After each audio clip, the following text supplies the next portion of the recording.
Good timing, Adam. All right, guys, I didn't run an open, so here we go. It is the triumphant return to the big guy. Adam, what's going on, man? You got Dylan to my left on your screen. Dylan, what's cooking, dude?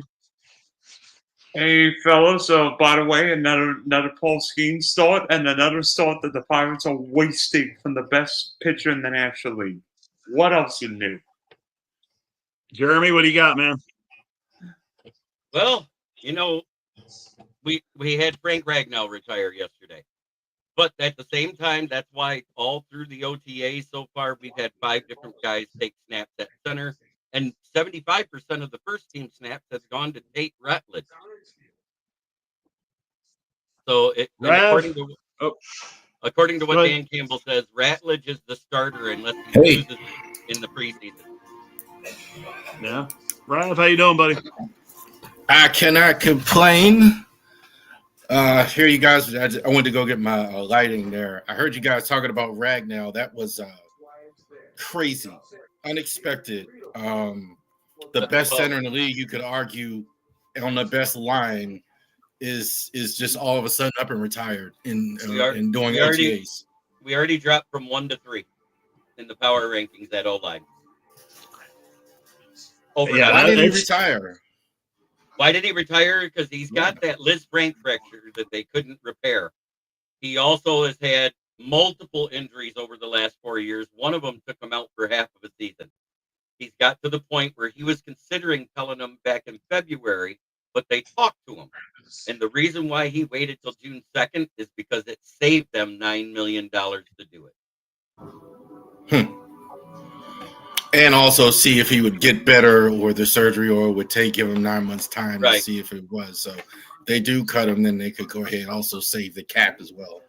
So it's going to cost us $3.66 million over the next 2 years in dead cap space. I blame me for Love J.I. Thanks, Jay. I appreciate it, Jay. Thanks a lot, man. Adam, what's cooking, dude? What's cool? I didn't know we were live. I walked in, we were live. I was like, oh shit. What's cooking? The opening video was I think it was for the Subway podcast. I didn't have time to flip it around, so it just went straight to open. Yeah, it wasn't even 9 o'clock. Anyway, we are live. We're good. We're on Open Sports Mic. Dylan, I think you were talking about wasted Paul Skeens moments. Yeah. Rich, it's going to be another week before we get to talk Pirates, because tomorrow night we're doing our show over with JB. JB, you got my message, right? Yep, I got it. Cool. Jason will be there too. Yeah, Jason will be there tomorrow. He said there's no state college baseball. He's covering some team named Fowler High School. I guess they made it to state championships, and he had to drive and cover them tonight. I do have some news about the Jets I just found out. The Jets' new head coach, Aaron Glenn, has incorporated Bible study to his team's training, which is crazy considering even Jesus couldn't save the Jets.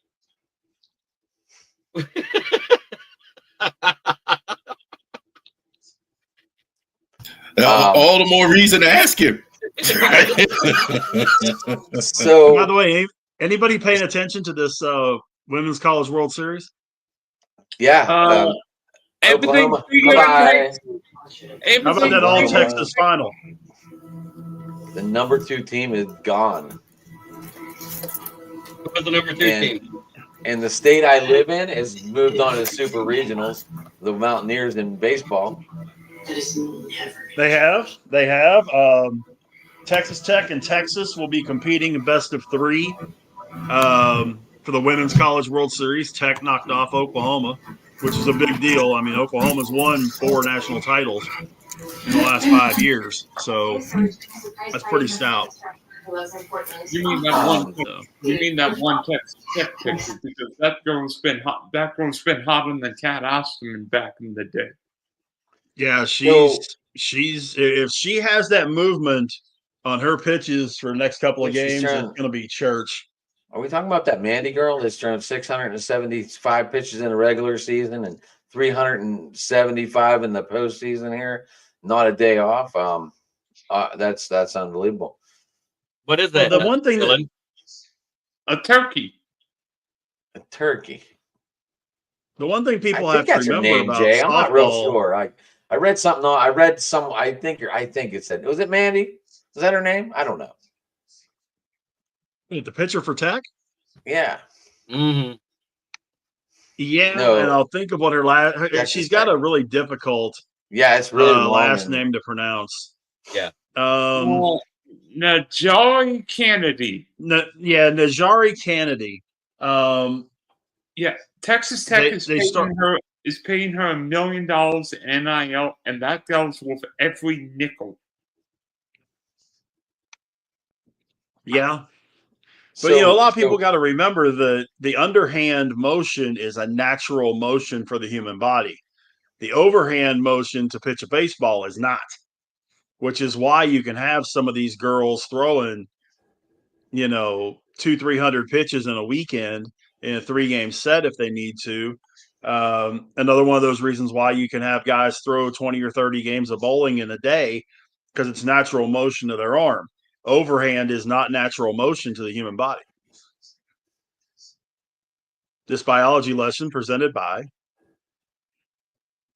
So I figured out why we were going after Jono Smith. Rich, did you see why? I read something and I got tied up with something else and I didn't read the whole story. What was the deal with that? So Parham Jr. tore his ACL in practice last week, and they didn't announce it. Okay. So now there's only 2 tight ends on the depth chart, so they're trying to trade for Juju, which it makes sense because Miami does have a huge rookie tight end that's quick, 6'4" or 6'5". I mean, I think I saw 216, pretty good speed. So I mean, if they pull the trigger, they pull the trigger. But I just read that, and that's Yeah. pretty good. Wait, we just had some breaking news come down from Miami. The Colorado Rockies have won their 2nd game in a row for the first time this season. They've actually won a series for the first time. They will win this series for the first time all season against So- the fighting Miami Marlins in front of 9 people. So they sold 5,000 tickets for the game last night, but the counter on the 1,100. front said what? There was 138 in the stadium. No, the actual turnstile count from what I read was 1117. Here's what's wilder than that. The Savannah Bananas. This is your squad, Dylan. Actually They sold out 2 games in Angels Camden Yards. Yes, 2 sir. games in out Camden Angels Yards. Stadium. The Orioles have done that all year long. They sold out Truist Park in Atlanta. Dude, they're a riot to watch. I think PNC Park sold out too. Yeah, I got the radio station I work for is in Albany, Georgia. I have 5 tickets for me to give away on the air to listen to where I had to get the tickets for. The Savannah Bananas in Starkville, Mississippi. I couldn't get them for anywhere close. Are they I playing? had to get them for Savannah or Starkville, Mississippi, home of your Mississippi State Bulldogs. Hail State. So they're playing in their baseball stadium. They are. I don't know what the hell it's called. Shoot, I used to know. It's been a while. But yeah, I mean, they're selling out all over the place, dude. It's fun. I mean, if you've never watched the Savannah Bananas game, folks, do it. Here's what's Well crazy. worth doing it. The tickets are not $5 or $10. It's like Regular price. I mean, it's way more than that. Like, considering like they're selling more tickets and they're selling at an expensive rate. It's not like they're selling it for $10. I mean, some of these tickets are $100. To go ahead and get in. I mean, if you get them comped or whatever, maybe in some places. But they're doing a smart thing. They're doing a 1 and out. So it's like, see us now or don't see us. Well, but the other thing with it too is the tickets themselves are $35 face value. The problem is you get some of these yahoos that go and they'll buy 100 tickets because they actually have Packer fans out there will get this. They actually, because I had to do this, had a lottery for you to be able to buy tickets during the season. And you can only buy 5. And if you transfer them without their authorization, the tickets are no good.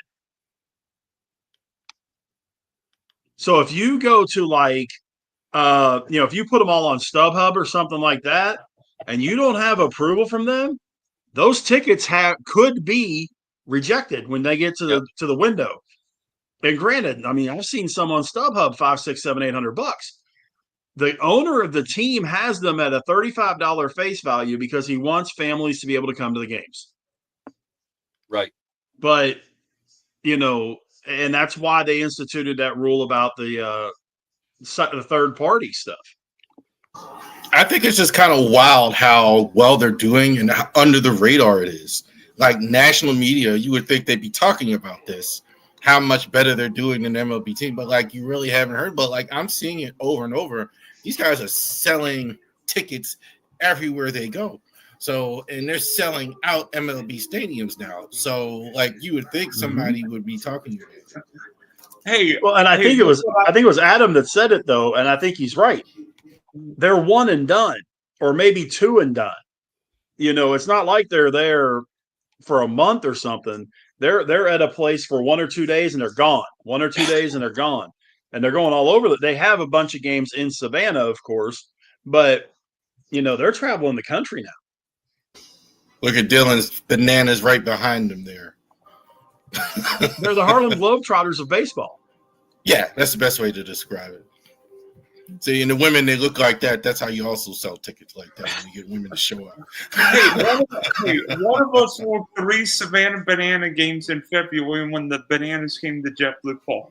What else are you going to do? Yeah. Jamie, what's going on, man? I was sharing this on Twitter real quick, right, guys? And what do I read? Who's stopping Trevor Lawrence from winning the Super Bowl? Everybody wearing a black and teal helmet. I was going to say Trevor Lawrence himself. I didn't even read the comments, guys. I just wait. What did you say? What did you say? Wait, who tweeted you out, Adam? ML Football tweeted out who's stopping Trevor Lawrence from winning the Super Bowl. I'll tell you who's stopping Trevor Lawrence from winning the Super Bowl. Everybody. Josh Allen, Lamar Jackson, Joe Burrow, your piece of crap quarterback, Justin Herbert. Hey, we will not have you talking about Will Howard like that.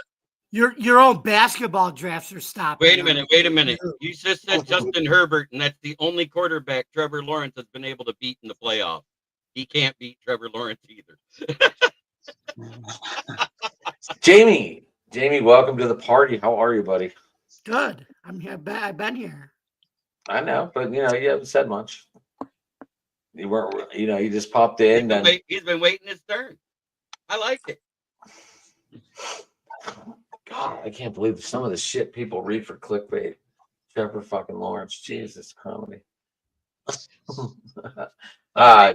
What's going on in Buffalo?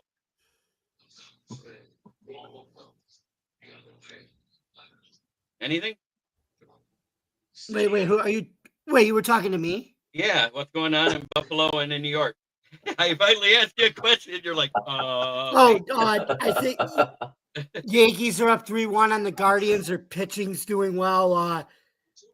Shit. I feel like a lot what's going on with the Bills. I feel like I want to wait till training camp to judge because that's when the helmet and the pads come on.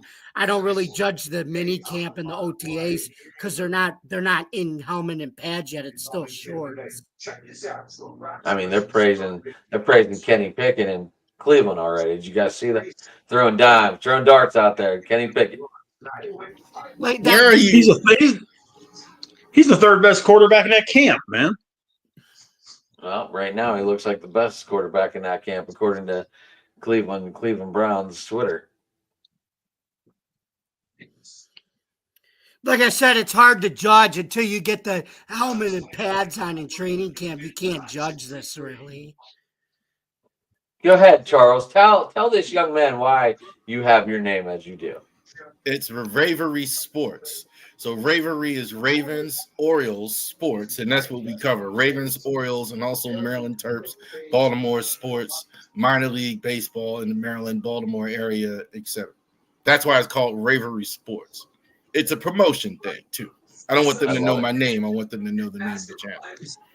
I love it.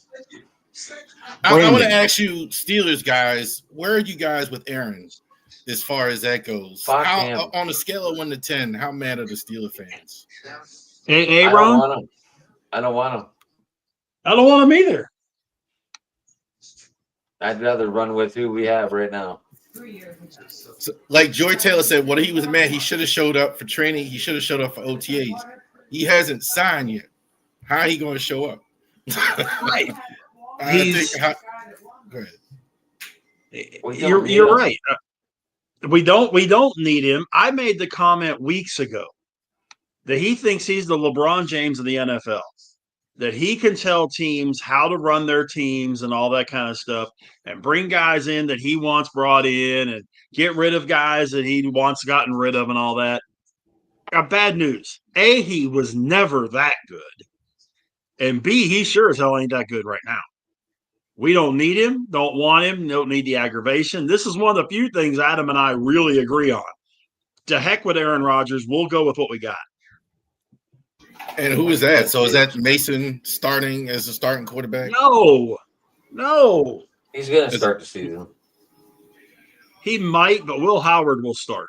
I think Howard starts day one. Dylan shaking his head. Who do you want to see us here, pretty boy? Because you're really good at getting quarterbacks and naming them. Adam, Big Sexy, we know who's going to start week 1 for the Steelers. If the Steelers aren't going to sign Aaron Rodgers by now, they're not going to do that. They're not going to sign Aaron Rodgers. Mason Rudolph starting week 1. Will Howard may start week 16 if the Steelers are out of the race.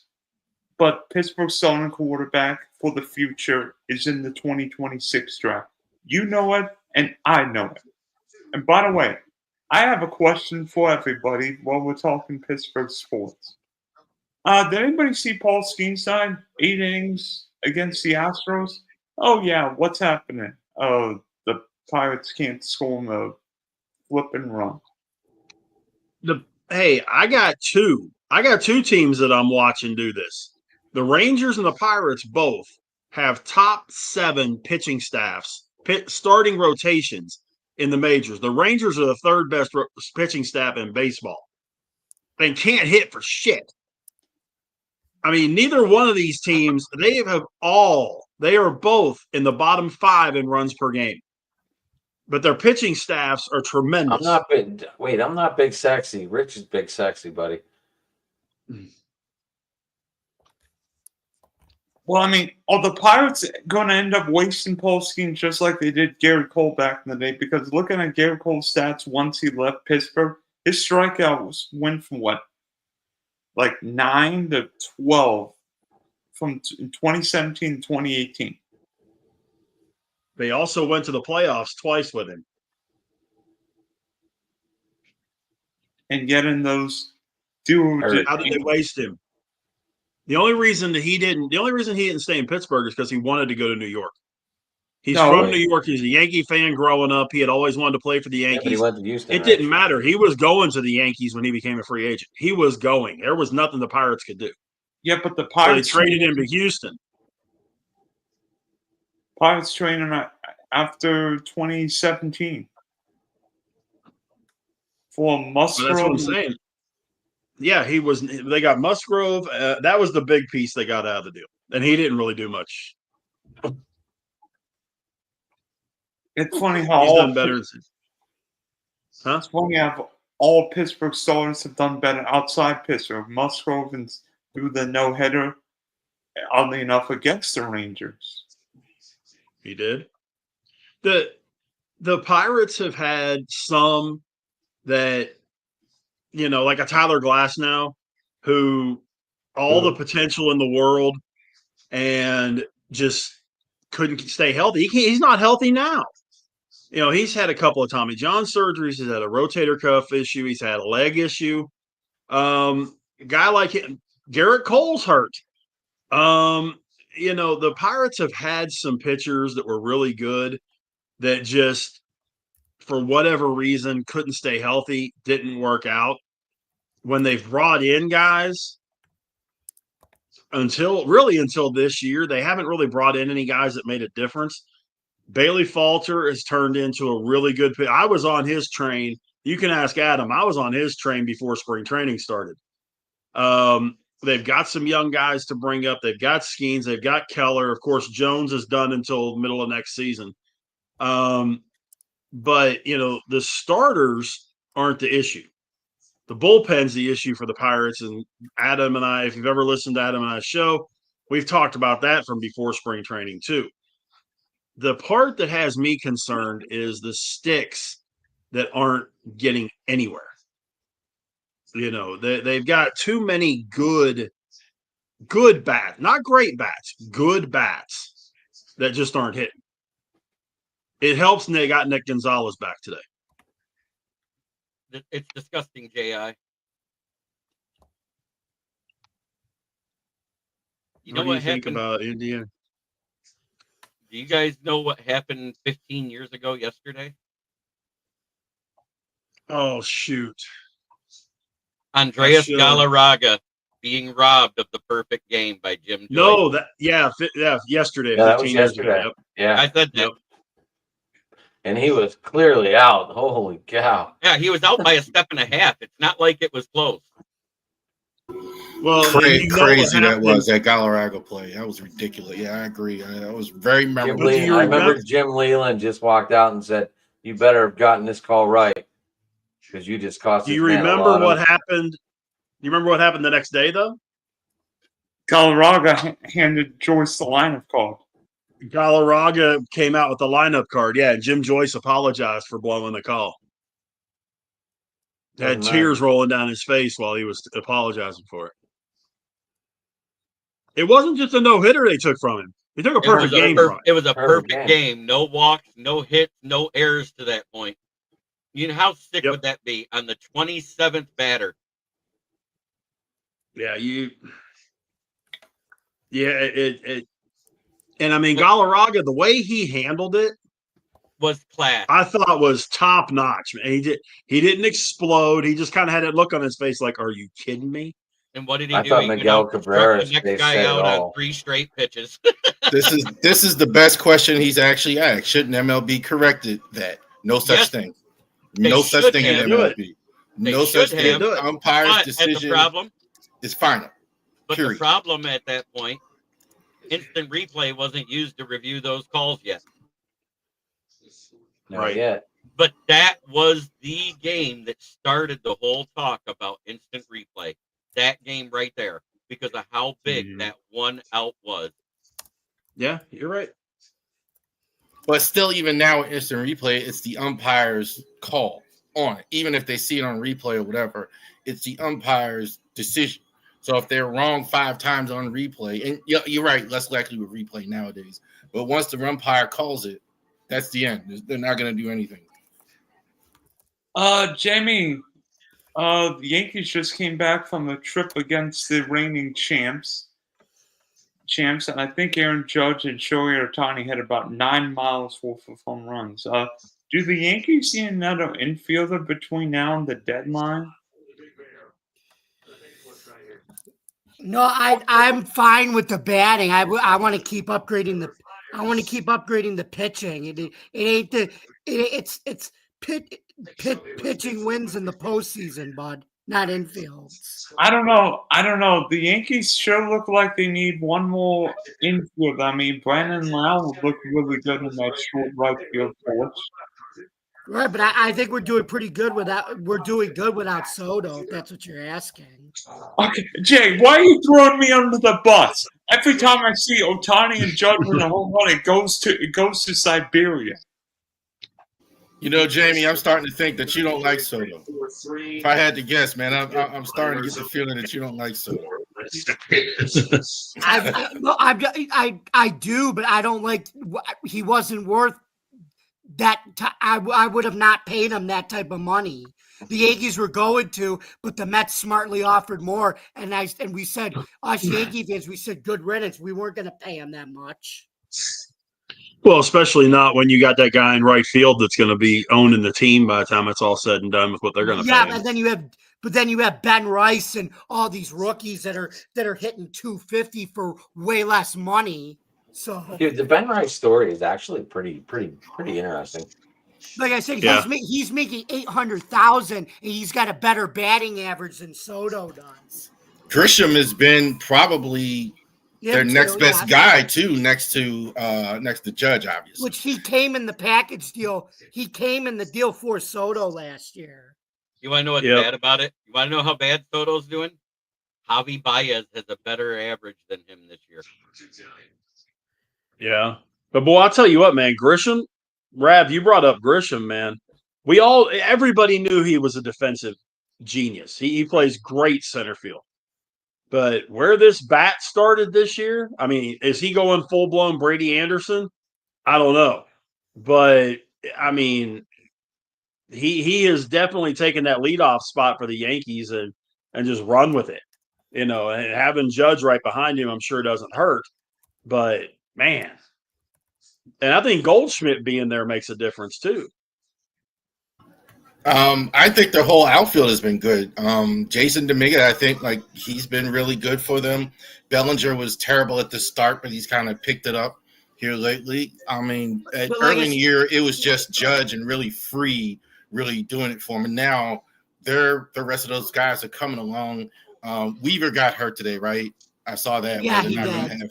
So that's going to be a problem for him. But they have really separated themselves in the division. Obviously the Orioles have been terrible. I mean, they won over the weekend. I'll tell you. That almost don't even count. If we didn't get rid of Juan Soto, we would have never gotten Max Fried. Right. So. And here's what I got to say right now. For me, my personal power rankings, and I go off a record. It's Detroit Tigers, New York Yankees, then the Dodgers. Yeah, the Detroit Tigers first team, and then man, beat it 40 wins this year. Unreal. Yeah, I mean the Tigers are, the pitching is definitely been, the hitting is there, but the pitching is what's made the major difference for them. Skubal is freaking ridiculous. You can talk Skeens all day. I'll put Skubal in the same conversation as Skeens all day long. I'm sorry. And that's the Pirate guy. I think Skubal, I think Skubal's the best pitcher in all of baseball right now. Number one. No question about it. He is ridiculous, man.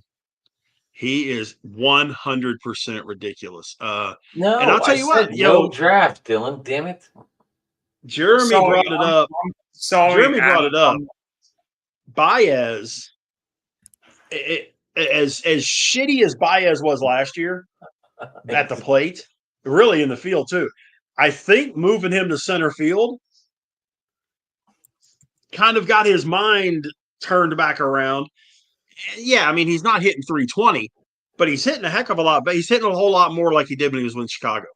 Right, and his OPS is almost twice as good as what it was in Chicago, which is crazy because he had like a 6-something, I think it was, when he was with Chicago. And when you consider the improvement from last year his OPS was a 2.4. Jesus Christ. I think it was the lowest in the league amongst qualifiers. You know what was funny is when you watched him and he was hitting so bad, he was swinging at stuff that was 3 feet off the plate and letting stuff go by that was over the plate. That's how bad his plate discipline was. And this year, I don't know what it is. His swing is level. He has more pop. He has more power. He's even running the bases better and smarter. And he's hitting while guys are on base. And he's playing all over the place now. Yeah. Because shortstop, now center field. Yeah, I mean, he's played, I think, 5 different positions this season. I think he's played right field and third too, right? Isn't it 3 infield positions and 2 outfield? Yep. I'll never forget the Baez hit the third to turn into a two base air triple. Yeah, that was our first baseman decided to run down the line instead of just touching the base. Fucking idiot. Yeah. Bias is playing well. I mean, after like a zillion years of jokes, like he's finally like actually looking like a human being this year. Like in terms of that, I don't know where it came from after 1,000 years, but yeah, he actually looked like a human being. This question right here, how much does the position impact hitting? It does make a difference, particularly in the outfield. If you got a guy that goes from infield to outfield and he starts playing outfield better, his confidence increases because there's way more ground to cover in the outfield. And that first game where he played center field, he made what might be the play of the year for the Tigers because it was bases loaded, 2 outs, and a drive to the gap and left right center. And he ran to the track and caught it over the shoulder sliding. Like, it was an amazing play. It was one of those things where you're like going, is that Willie Mays?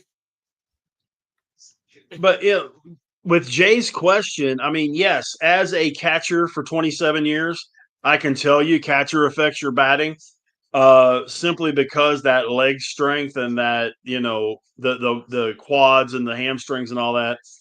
Yeah, it makes a difference, especially if you're catching a ton of games in a row, a ton of games in a season. The only other position that I can really think of that would affect batting as much would be center field because of, like Jeremy was saying, the running. You have to keep those legs in good shape in order to have your legs work right at the plate. The other positions don't run near as much, and they're not putting as much strain on their legs as catcher or center field, even shortstop. You're not doing as much. Center fielders, they did a study on this. Center fielders will run on average over 2 miles per game, just tracking down balls. So, I think outside of that, yeah. I was a first baseman after I got done catching. I became a first baseman. When I didn't catch, I played first. But 7-foot catcher was definitely something that you didn't see very often. But yeah, and I have a jacked up left knee for as a result. So here's what's interesting too about catchers and that they know more about hitting. I hear what you're saying, Rich, about the legs, but they're the ones managing the pitching, calling the pitches, managing the pitching staff, understanding things. And it's still surprising to me, even in spite of that they don't hit better. If you look at like Little League and the lower leagues, especially college baseball, all the good players are at shortstop and catcher. So I think those two, because the defense is so paramount. But I think it's always fascinating that they don't hit better when they get to the majors. All of a sudden, it's wild. I'm sorry, Dylan. You bring up a really good point. And a lot of that is the simple fact that as a catcher, if you're playing any other position, you can be thinking about your hitting and all that kind of stuff while you're out in the field. The catcher is the only position outside of pitcher that touches the ball every single play. So you've got to not only be thinking about the pitching, what pitches you're calling, setting up the infield, setting up the outfield, bringing guys in, all that kind of, getting the fielders lined up right. But at the same time, then you go and every ninth guy, you're going up there to hit. Cal Raleigh is having a tremendous couple of years, and everything looks like a basketball to him right now. Oh, yes, Cal Raleigh. But when for catchers, for the most part, catchers are thinking about so many more things, especially as they get to the majors, that I don't think their mindset is as much on hitting as it is on the entire game itself, which is what makes guys like Piazza and Pudge Rodriguez, right now Cal Raleigh, guys like that so special, because they are dominating in hitting and dominating behind the plate. But if you notice, most of the really successful managers, if they played in the bigs, where did they play? They were catchers. Bob Melvin, etc. A lot of them. Catchers also see the whole field as well. Defense. Right. So like you're behind Right. the plate, you see the kitchen, you see all the alignments, you see it consistently, you see the whole field. Yep.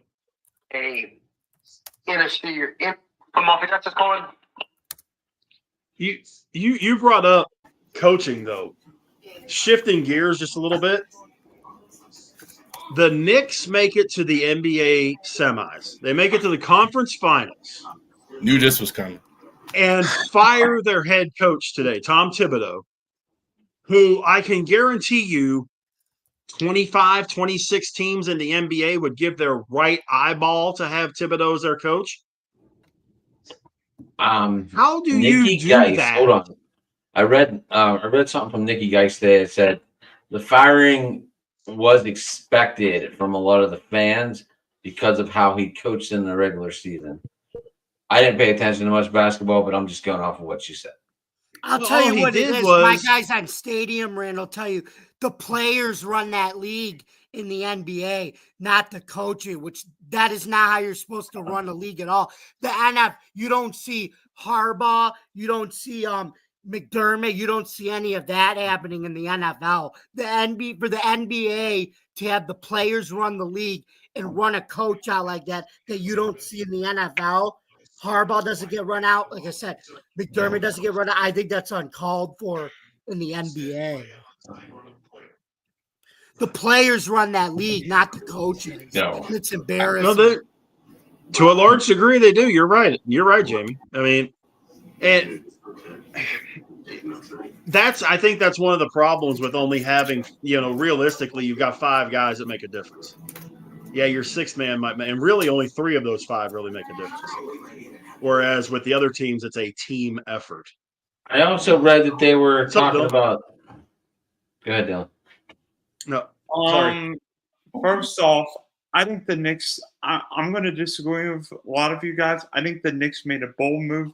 I'm 99% sure James Dolan made this move because the president of basketball ops actually used to be Tom Thibodeau's agent. So Leon Rose didn't fire Tibbs. Secondly, the Knicks have run through since 95. The Knicks have run through more coaches than the Cleveland Browns have gone through quarterbacks, and they're all good coaches available, whether it be Mike Malone, the former Nugget head coach, Steve Nash. There could be other coaching candidates available. I think the Knicks thought that Tibbs is more of a defense-minded coach. The Knicks play their starters more than anybody, and Jalen Brunson's physically and mentally exhausted at the end of the year. I think the Knicks want a different voice in there, whether it be Malone, somebody. I think it's a gamble, but in 2018 the Raptors fired Dwayne Casey. Then the next year Nick Nurse won the title. No, you're not. When the Knicks miss no. the playoffs next year. Dylan, you make good points. The biggest thing for me is the Knicks aren't smart enough to do what you're saying. They're just not. First of all, they traded Mikal Bridges. For Mikal Bridges, they gave up all of these draft picks. So you handcuff the coach. They traded away a defensive coach like Tibbs, and then you bring in Anthony Towns, who can't play defense. He gets them to the conference finals. Still, and now you're mad, and now you fire him because he got to the conference finals. 3 ridiculous firings in the NBA. Taylor Jenkins got fired in Memphis. They weren't quite as good, but they were one of the best 5 teams I thought in the whole league. First half, they went on a losing streak. He gets fired. Mike Malone was ridiculous as well. 10 days before the playoffs, that's just crazy. Tibbs takes you all the way to the conference finals with a team I don't think was really good. Really had a good. Don't have any top 20 offensive players, and this isn't good enough. I agree. You're just. It's just not. You're just not, and the Knicks are just like going to be a train wreck. They're not He lost. bringing a guy to go ahead and do it. Go ahead. I'm sorry. And he lost to the guy that I think is the best coach in the league. I'll take Rick Carlisle and put him against anybody else in the NBA, and I guarantee you, I got a shot. Carlisle was the coach the last time they were in the finals. He was the assistant coach to Larry Bird. That's how good. And he's won a championship. He's got his team in the finals again. These guys actually coach. This is why players don't like them. Carlisle, Thibodeau, Riley, Popovich, guys like that. A lot of the coaches in the NBA are just terrible. It's just like Jamie said. They're just guys that just listen to the coach, scared of the players, let players carry the water, or scared to get fired. Thibodeau, guys like that don't care. I just going to get fired because I'm going to tell them what to do. Go ahead, I'm sorry. It's kind of like when the Pistons had Rick Pitino. Remember how good he had him playing? And that team was built and only needed one or two pieces. And they brought in Larry Brown. And if they wouldn't have brought in Rasheed Wallace and Ben Wallace that year, they would not have won the championship. Because that is what solidified that front court. And everybody wants to give Larry Brown all that goddamn credit. When Rick Pitino built that team, back when they had nobody but Grant Hill and Jerry Stackhouse. Yep. So, and then Rick Pitino won more championships after that than Larry Brown did in his career. Yes, Dylan. To answer his question, the reason why it almost was Waverly Lake Sports. My favorite basketball team is the Lakers, which doesn't really fit with the Baltimore thing. By the way, Jim, So didn't Rick Pitino coach the Celtics? Yeah, he did. Yeah, But he did. also, and he coached the Pistons, and didn't he coach 1 year down in Dallas too when they won? Patino? No. Who was that? Carlisle's the one that was the coach when they won the championship. Well, I beat the Heat in 2011. Trust me, I remember every second of that NBA Finals. The Mavericks took LeBron James and shoved him in a locker, and took Chris Bosh out, and all they had to worry about was, okay, if Dwayne Wade's going to beat us, okay, but LeBron's not, and I guarantee you Chris Bosh ain't. And the next guy that defends that one-legged fadeaway will be the first. So, Dirk and those guys just took Miami to the woodshed.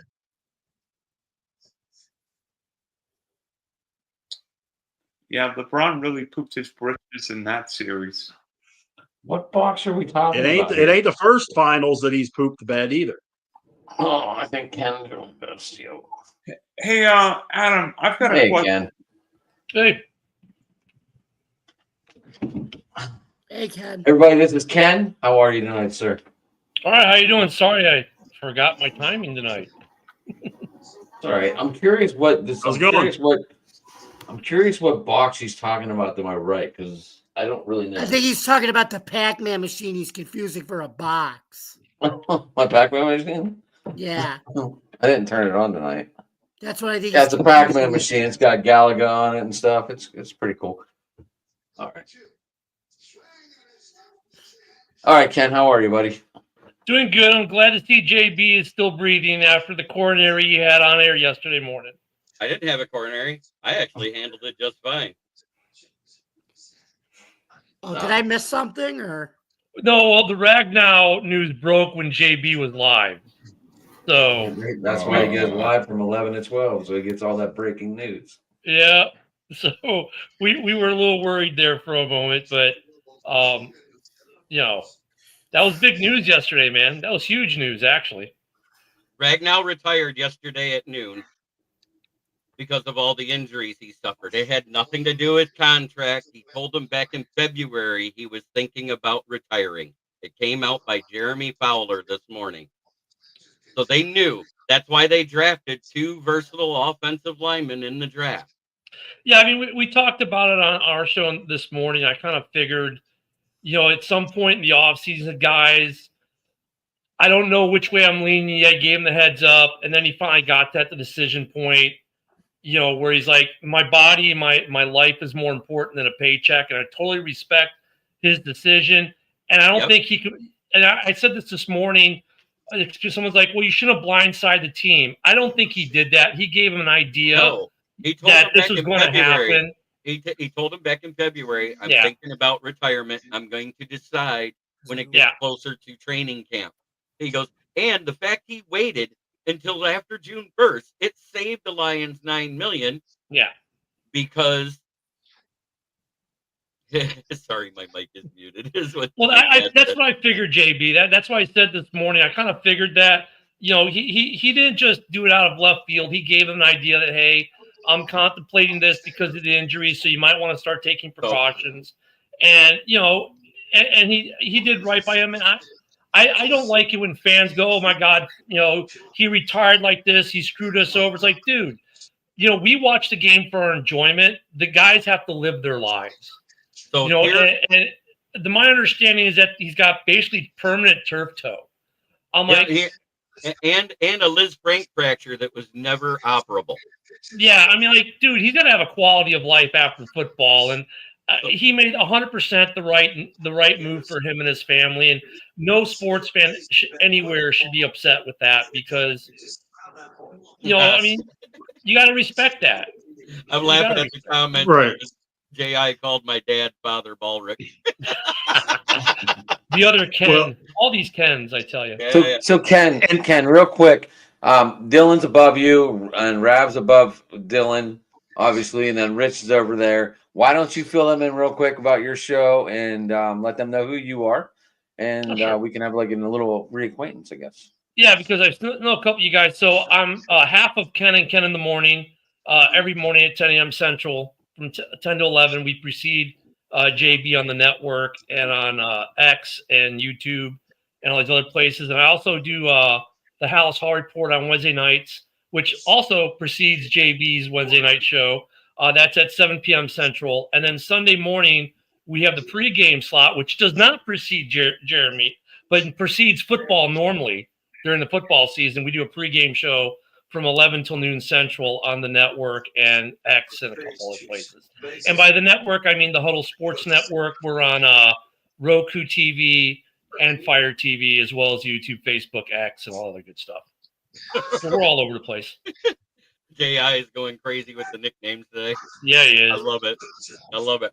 But I do have the camp battles that they wrote about by Tim Twentyman. It's Giovanni Manu, the 4th round pick from last year, and the 6th round pick from the year before that for Colby Sorsdahl, the backup Sewell, Decker, and Skipper to be the 4th tackle. Eguakon and Nice is for the backup for whoever wins between Ratledge and Glasgow. We already know that Ratledge and Glasgow is battling for center. The loser gets right guard. And then Mahogany and Frazier. That doesn't stink.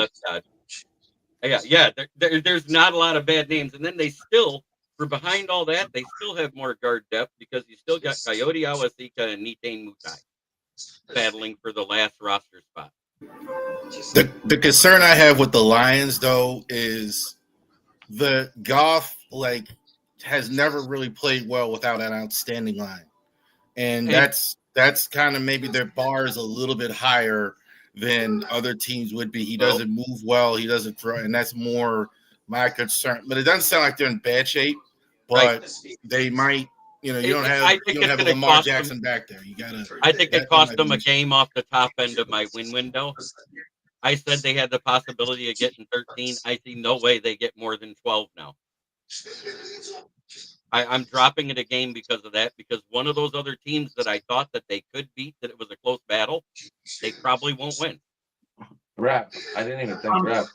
I forgot the I'm going to tell you right now. In my division previews, I've got the Bears winning the NFC North, Green Bay second, Minnesota third, and Detroit last. And you all going to kill me, but you know what? But I'm not going to kill you. You predicted the Niners were going to suck last year, and we all laughed. Yeah. I'm telling you right now, I think Detroit's going to be. I think Detroit will be the best full-place team in the history of football this year. I think Detroit could go 9-8 and miss the playoffs. I don't see Detroit going to Green Bay, Philadelphia, Baltimore, Kansas City, and winning Guess all what? those. I do have something for you, though. The last time we were in Kansas City and play them, everybody complains that Chris Jones and Travis Kelce was out. Ragnow didn't play that game either. Yeah, but you know what, though, Jeremy? I mean, we talked about this morning as well. Those first 4 games now became a lot more difficult for Detroit with Ragnow. I don't care who they get to replace them. If you think, well, we drafted this guy or we got that guy, at the end of the day, they're not Ragnow. Well, you're losing talent Can you replace them with someone serviceable, and are you going to be okay? Yes. By the end of the year, could you be where you want to be? Possibly. But in the very beginning of the season, first 4 to 5 games, I don't think you pick up the same way with Ragnow being gone. You just don't lose a star player and say, well, it's not going to affect how we play. It is going to affect how you play. And the parity in this league is so close that now that one play that maybe he made go your way that now doesn't could be the difference in the game. So I think it did get a little bit harder on Detroit. But at the same time, we have a new OC and things are changing. He still lost the star. I don't care. It's one should. star out of 11. I don't think that we're looking at a 13-14 win Detroit team, but I also don't think we're looking at a 9-win team either. I'm thinking, I'm thinking somewhere in that 11, right? 10 or 11. They've got some really, really tough road games. They've got some really, really tough road games. And I would not be surprised if we see Detroit win 10 or 11. Would still probably get them into the playoffs. Right. I do think that probably is the toughest. Well, I don't know. I still don't think the Bears are going to be that good. I'm sorry. I think they're going to be better than last year because they did improve. It don't take much to be better than last year, though. They won 5 games. I'm saying they'll be better. I think they're a 7 to 9 win team myself, looking at their roster right now. Yeah. That's where I'm at. I agree. See, I know why it's going to be better. I know why Rich and Adam are going to say that about the Bears because they're not in the Caleb Williams at all. That's why, and I kind of where they are with Caleb, I'm kind of there with McCarthy in Minnesota. That's going to be a problem. I don't see. I want to see what he does too. I see Minnesota being at the bottom of this division. I think JJ McCarthy is not ready for this. So here's going to be a real take. And because I got my Lions fans now doing their best Packer fan impersonation about how when they lose star players, it doesn't matter because the next one's there and he's going to be just as good. And we're going to win 14 games on a harder schedule than we had last year, playing the AFC North and the NFC East. I'll be real with you. Any one of these 4 teams can win this division. Any one of these 4 teams can end up being last in this division. It's that close to the division.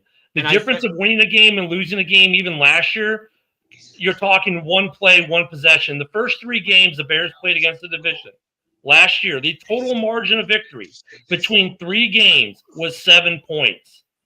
7 points between 3 games. That's 2 field goals in a 1-point game. The parity in this division is close. And Ken, we talked about this. We talked about this a minute before we came on the air. To me, the only team in that division that didn't have a massive change happen is Green Bay. Packers. Detroit loses both of their coordinators. The Bears change head coaches, and and Minnesota's bringing in McCarthy. Green Bay is the only team in that division that didn't have some sort of a massive change. They're the most stable. No, but they did propose the dumbest rule ever to ban the tush push. But Rich is right, and I've said this for weeks too, and JB can back me up. They are the most stable team in the division in terms of key areas where you don't want to see overturned coaching and star players. They are the most stable. However, they also, Packer fans think Jordan Love is the next anointed one, but Jordan Love has not shown it. He's had half of one good season where he was really good. He was pretty good last year. He's better than average, I would probably agree, but he's not put his team on the back and march him into the Super Bowl good. Right. So the Packers, while they are the most stable, they are also a team that pick the mediocrity as they always do, meaning they're always picking towards the back of a round. They never get that big blue chip player. They didn't make the big swing in free agency like they did last year. They kind of stood pat because we're going to be stable. Okay, be stable at 8 to 9 wins. And what were they the worst in last year? Everybody's talked about the Lions and how their injuries hurt them in this category, but yet they rank better than them. Pass rush. I will say this about Green Bay. I say this too. Matt LaFleur won me over. Matt LaFleur, his offenses are consistently good considering what they've had. Their coaching, I think I really like. Look, we can laugh about it, but you know what? I don't disagree with. I'm laughing about what Rav, Jay man. said about Dylan, guys. Oh my god. I don't disagree with Rav though, because like LaFleur, look at LaFleur. For as much crap as we want to give him in the division, being rivals, tell me that dude does not put his team of mediocre players in a position to look good week in and week out. He puts them in. Yeah. He is a good coach in terms he knows what talent he has, and he puts them in a position to actually be successful. So I agree with Rav. He's kind of won me over in that regard as well. I still hate him, but I can respect him. I think there's only a Matt handful LaFleur. of Yeah, LaFleur. gun guy. As a matter of fact, when it comes to first-year head coaches, I think out of the entire NFL history, there's a handful of them that have had a winning first-year. Matt Nagy had a winning record. It's not saying much, okay? Right. No, I'm just saying there's only a handful of coaches that've been able to pull it off. Sean is what I'm McDermott getting at. did. Mike Mularkey did too with the Bills. Go ahead, Adam. Tell him somebody else that did. Oh, Mike Tomlin. Absolutely. Yep. Tomlin. Yep. And wait. Well, Well- okay, but wait a minute. Harbaugh's second But- year is but- when they made the playoffs and ran to the Super Bowl. Last year, Harbaugh did as a rookie head coach after. Well, he's not really a rookie head coach, but after taking the big break and coming back to the NFL, so maybe you count that as a Dave- first-year head coach. Charles, I You're- think Barry Switzer rode the coattails. He had Jimmy Johnson's players in Yeah. his rookie year. That's Well, why. but- Oh, That but you is don't say exactly- that about Guys. Tomlin, do you? Huh? But guys, here, I here you did. go. Stick up The for Barry coaches- Switzer, but don't run fucking Tomlin under the bus. Got it. Active coaches who had a winning record their first year with their team. Okay, Sean McDermott, Kevin O'Connell, Mike McDaniel, Mike Tomlin, Brian Daboll, John Harbaugh, Sean Mike McVay, McDaniel. Matt LaFleur, Jim Harbaugh, and Dan Quinn all had winning records their first year with their team. Right. So, But Rich, what you're saying is it's really not that uncommon. No, No. I mean, What's the that's common current denominator coaches with that all did it. those teams?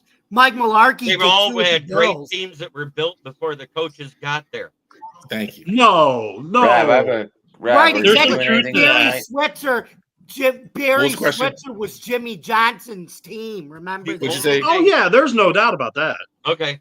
So you're Rob, are telling me you you're busy telling around me 9 o'clock tomorrow? Yeah, 9 o'clock is when we start. 9 o'clock Eastern. Yeah, after 9 House Hall. tomorrow. I am doing my show tomorrow. I'll just be finishing up. I can Barry come in Switzer was a after. puppet. We Okay. all know Okay, that. because on JB's show we're doing AFC North. And Yep. NFC. Yeah, okay. right after House Hall. What Okay, what cool. was Minnesota the year before Kevin O'Connell got there? Nothing. PM. What was the Jim, year we're not before? early What was birds. the year before McDermott got into Buffalo, Jamie? The first 7 year to Kevin 9. O'Connell was Thank there, you. they didn't make the playoffs, right? It was 7-9. They were 7-9 the year Right. before McDermott got there. 7 and 9 is not bad. With No. the second. 7 and 9 Well, is not bad for a new coach. No, but these guys are making it sound like it was a Super Bowl team that they took over, or a That should playoff be the team that they bigger took question. over. It- And it's it- not- no, rookie it head was a coaches- that Buffalo team it was built like a playoff team, but Wait Rex a minute. Ryan didn't. Tomlin coach did them like take over a playoff Super team. Bowl That's the fucking team. difference. I'm not saying Tomlin. I'm saying the whole list. About 2/3 of that list, the year before, the team was not good. Yeah. I mean, Tomlin, You when know. he took over, the Steelers were 8-8 that year. Right. Before that, the year before they won the Super Bowl. So that really wasn't Power, yeah. wasn't a 8-8. I wasn't counting know, that one, and I honestly wasn't really counting Harbaugh either with the Chargers because that team was good, and LaFleur, the Packers were good. But Well- when you get guys, what were the Ravens the year before John Harbaugh got Ravens there? were 5-11, which is That was about- under That's what Brian. I'm saying. Was that Brian This is why Billick? Billy got Wait, fired. what was Harbaugh before he took over San But that Francisco? was still a better overall. There is a difference. Is Only- the point. They weren't picking first over and over. It's not like a lot of first-time coaches. They take over a team that has never won. Well, let They me didn't have that. let They me had a decent organization. let even me if put the some record was salt correct. on some Bears fans here with the thinking we're going to the Super Bowl, because this discussion made me look something up. Only 2 first-year head coaches have ever reached the Super Bowl. Don George McCafferty with the Seifert. Baltimore Colts in 1970, and he won that game, beating Dallas 16-13. And the second one, George Seifert with the San George Francisco Seifert. 49ers, who won that game, beating Denver 55-10. Oh wait, why am I seeing a third? Oh wait, I'm seeing more than that. Sean Oh, only McVay. 2 of 1. Don Coryell got there with the Cardinals in 74. Red Miller with the Broncos in 77. Lovie Smith, 06 they have him as a rookie year head coach. Of course, we lost that game to Actually, Lovey's rookie year was 04, not 06. yeah, that's just Grok. That's why I'm like, wait a minute. This is Yeah. Lovey Grok, got hired in Grok telling me. 04. And the Cardinals, the only Super Bowl the Cardinals were in was the one they lost to the Steelers. So Guess who their head coach interesting. was? I think though the difference though with certain teams is how they were built before that head coach got there. Like if Ben Johnson does great, Right. it's kind of like we've built him a great team. Like it's kind of like the Caleb Justin thing. There are fans like if Justin, they built this team up and kicked Justin to the curb. What would it be like if Justin's there? That will always be a question. I think with some of these first year head coaches that go straight to the playoffs or have a winning season, they've taken over. I think we don't give coaches get 5 years, not 3. They fire a guy at year 3, the new guy comes in, which is then year 4 of those players in that package, and all of a sudden they're a winning team and it's the new coach, right? I mean, Nagy gets his year 1 is John Fox year 4. So that being said, Ken, I do got a little news out of New York Jets for you. Aaron Glenn's having Bible study. Yep. Yeah, he's having Bible study, which is crazy considering even Jesus couldn't save the Jets.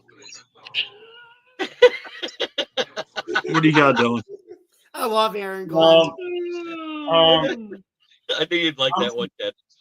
Guys, I think I'm gonna head out. Otherwise, you guys are probably gonna throw me in the Gulf of America, and I'm not. Well, yeah, I'm you not- support sunshine. Why wouldn't we? Well, Dylan, I live right off the Gulf of America, so I'll come fish you out, man. Don't worry about it. Where do you live? I'm in Florida, Where? near Pensacola. I'm in Estero. Where? Estero, like like you know where Fort Myers is? Oh, you're down south. Yeah, I'm up higher. Yeah. He's near the Panhandle. Yep. You check me out, Spunky Spectrum Sports, Big D podcast. Probably do I'm at 13 million make a draft. So if anybody's got more or less, more or less drafting going on, anybody's doing more drafts than me, go in and hit me up at Dylan at Sports One, Spunky Spectrum Sports. I'm gonna get you on a stream, and maybe we'll win $2 million this year. That's the goal. Shit. Please give us your exact address, your social, and bank routing number. Don't do that. That's what Jay Ives 123 asked. Gulf of America Road, Jay. Oh shit. I wasn't happy with some of the comments Jay made about Dylan. Did you see the one I showed you? And About Vulcan. no, he put another one saying he looked like a quadriplegic, and I was like, Man, I was that's like, dude, that's too far. He's autistic, dude. Knock it off. Yeah, that's not cool. I I went look, to the I Super wrote it Bowl up last there. year, didn't he? I wrote exactly right here. This is where he wrote. It started right here. He said Dylan looks like a quadriplegic. He has to move his lips when he talks or whatever. He's apologizing for it right now in the comments. So Yeah. we've seen Oh, Jay is in it- a lot of our shows. Jay's normally a pretty good dude. So Yeah, he doesn't usually say stuff like that. No, but I had to say something because I That's feel like fine. that was uncalled Yeah. for. I admire Dylan too for that stuff. He's like, I know so many lazy people with nothing wrong with him. This guy never stops working and grinding and all that. He's a good example for a lot of people, man. Shout out Dylan, man. It is good to see everybody here tonight this Tuesday, though. And like I said, there's, when you heard all the names, there's a lot of depth still in that roster. And I'm not saying it won't be a drop off. I'm not that Lions fan. yeah, that's all I'm saying, JB, is that there's going to be a drop off, especially. And look, I think you'll feel the drop off maybe more so at the beginning of the season. By the end of the midway through end of the season, that drop off may be filled. Someone may step up, have a great year, but it's going to be hard. And let's face it, man, the first 3 weeks are like freaking camp still anyway. So it just kind of exacerbates the problem even worse. I mean, to me, the only thing that makes it better is these guys have a chance because it's even before training camp to get ready for it. Which they do. They do. But I mean, they kind of, though, like, look, I'm not going to say, I don't think Ragnow did them dirty because he told them, look, guys, there's a chance.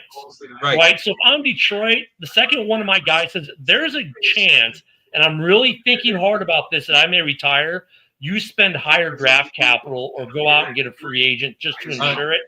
I don't know if what they drafted really fits the bill. Now, look, we could be wrong. We usually are. But, I don't know if they really are as prepared as they would want to be had he told them pre-draft, guys, I really am going to retire. But I still give him the credit for giving him the warning. He did tell him pre-draft that he was retired. That's why they traded up and got Tate Ratliff. Well, wait, but which is it? Is it that he was going to retire or that he was thinking of retiring? He said he was thinking of retiring. Well, that's different than telling you I am going to retire. Right, but he had to wait till after June 1st to save him money. He I understand that. He does them right that way as well. And look, 5 days before that, Dan Campbell said, we're good with where we're at with both guys. So he knew Frank Ragnow was retiring. Well, dude, what else is the coach going to say? We suck at center? Of course he's going to say they're good. No, that isn't what I meant. You know what I mean, though? I mean, I get it, JB. It's a good quote. I mean, no coach is ever going to say, yeah, our center position is going to be really tough for us to fill in this year. Hey, defenses, go and attack it. Listen to the words I said, though. The 2 guys that missed camp, he said, we're in a good place with both of them. He made no qualms about what was going on. That's what I'm talking about. Oh, and I'm not shifting any blame on Ragnow. I just, like I said, I don't know if in the decision-making process for Detroit and how they were going to go to life possibly without Ragnow, if they maybe thought in the back head, well, maybe 60-40 that he's going to stay, and they bet a little bit more that he was going to stay, but still tried to cover themselves a little just in case. But did they really do an adequate job of making sure they had his replacement? I guess we'll find that out as the season goes on. How high do you want to take a center anyway? Right? Probably I mean, so round. like here's the thing. third round anyway. Guess what? Right. Guess when the first actual center went off the board in the draft? Yeah. This was not a great year for centers in the draft. I think it was round 2 or round 3. I think it was round 3. It was Round 3, I think. The 5th round. Yeah. The 5th round was the first center off the board. For as good as this draft was for the trenches, it was terrible at center. And there's still some wily old vets out there they could sign if they have to in a pinch. We went through a list today. I mean, there's a couple. But I think they'll feel drop off early on the season, and hopefully it works well for them. It was a big shock to the rest of the division, though, to hear that he retired. I mean, it's still a tough loss, man. I mean, they're not going to be able to replace him easily. Guys like him don't come around too often. They usually take a while to make happen. I mean, that was our problem in Chicago for not last year, the year before. We were pretty decent at guard and tackle, but our center position was like a floodgate. So if your center is not adequate, look at Penei Sewell can only fix so much by himself. You know what I mean? So if that center is weak that they have in there, that's where the problems are going to be in the interior. And they'll have to figure out a way. And this year may not work out as well as Detroit wants if the guy they have doesn't work. And they may have to go out and spend some money or get a guy in the draft next year. And that's all you can really do if you're at this point. I mean, there are a couple free agents out there, but they're like 33, 34 years old almost. Right. So what are you going to do for Detroit? You got what you got at this point.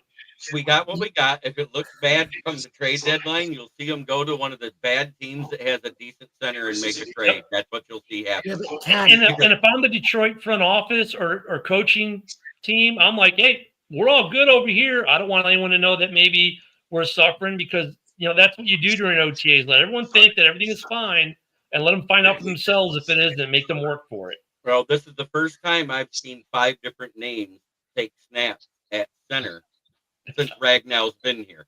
Is what I'm saying. I know it's not good. I know they'll find a way. They'll settle on a guy. Ken, so Are you like any other Chicago sports fan, like the Cubs or the Blackhawks? Got a Cubs shirt on right now. Watch the Blackhawks. Of course, we missed the postseason again this year. I don't really, because I put so much time into the football shows, I don't get to watch my other sports nearly as much. I'm a Bundesliga guy too. I don't get to watch Bayern Munich nearly as much as I'd like, or the MLS, but I do follow. I try to keep my eye out on what's going on. Sometimes more than not, it's because I'm seeing it on X, what's going on, or on Facebook. I happen to be scrolling through. But I spend so much time looking at the football stuff, I don't get as much time to look at the other stuff. Who's got the robot voice kicking right now? Do I? No, who's got this? Someone's got a TV on. It sounds like a robot. Jamie, that's you. There we go. I just heard bottom of the 10th inning. I knew it was Jamie right away.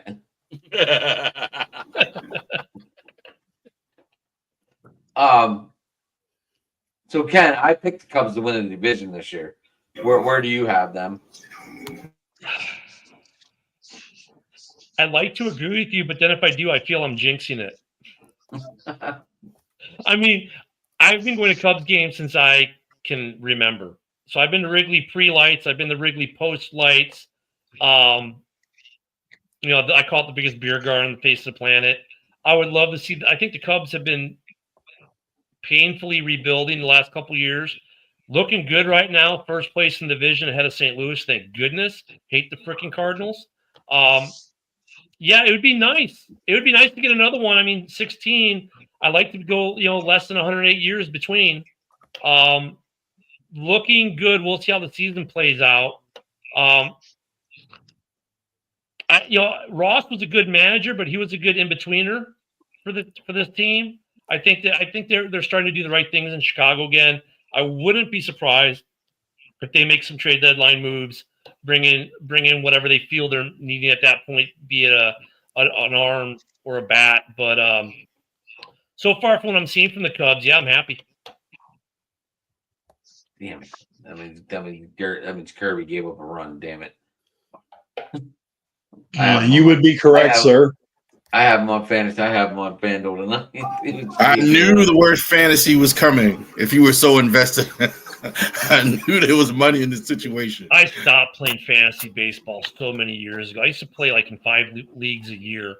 I finally stopped. I just ran a FanDuel tonight, and Kirby was like 8,000 to play, and I was like, all right, he's playing against the Orioles. Why not? Let me ask Ken a question about David Ross and the Cubs. I know the Orioles are considering him. What exactly happened? I know Counsell's a good manager, but why would you get rid of like a homegrown guy? Like, I can't think of a more popular guy. I think Cubs that's is David it. Ross. Rossi was popular, Grandpa Rossi, because he's part of the 16 World Series team. He wasn't a bad manager, but sometimes you get fired and you're a good manager just because the situation changes, or maybe because of his popularity, maybe there was too comfortable. I didn't see anything that I said, "Oh, Rossi, you're losing it." It was his first managing experience. I didn't expect him to stay there for a decade either.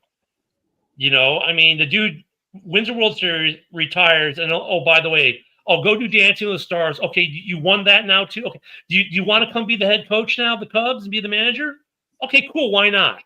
That's kind of almost what it felt like. It was a good first gig from him. I think he learned a lot. I think if the Orioles were to pick him up as their manager, good things will happen in Baltimore, because something good's got to happen in Baltimore, because I was just in downtown Baltimore. It doesn't look like there's much good going on there. So at least something will happen good down there in Camden. I don't live there anymore, so you don't have to tell me. Like, you're not hurting my feelings about, like, I don't. I'm from there originally, but I don't live in Baltimore.